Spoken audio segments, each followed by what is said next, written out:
In the previous meeting, the Minnesota Timberwolves lost to the Orlando Magic 106 in a game in which Anthony Edwards scored 22 points, as did Rudy Gobert.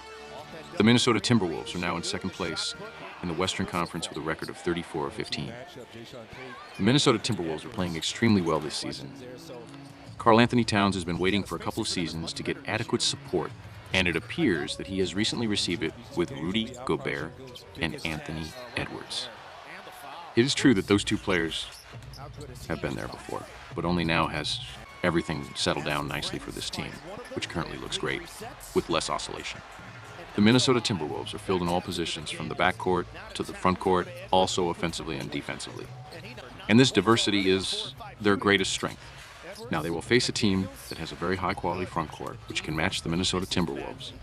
Therefore, it is important that the backcourt of the home team is up to par if this team wants to win.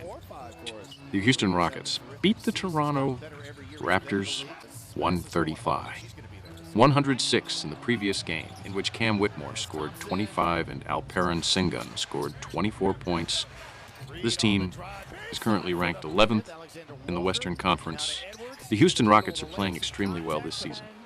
Although this period should have served them for additional rebuilding, this team does not show that.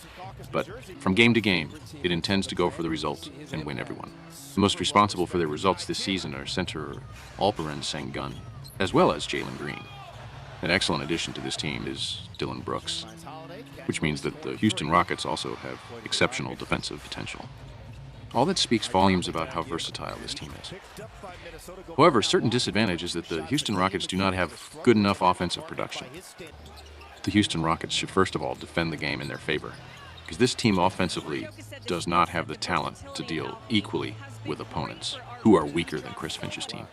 They played once this season, and the Minnesota Timberwolves won 122, absences and injuries. Jalen Clark will not be able to help the home team while the guests are without Steven Adams and Tari Eason.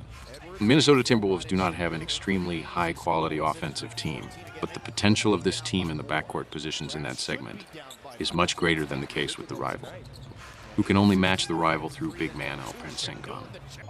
The guests also have defensive potential, but the Minnesota Timberwolves are at a higher level in that case as well. Therefore, our suggestion is for the Minnesota Timberwolves to win by a margin higher than the offered spread.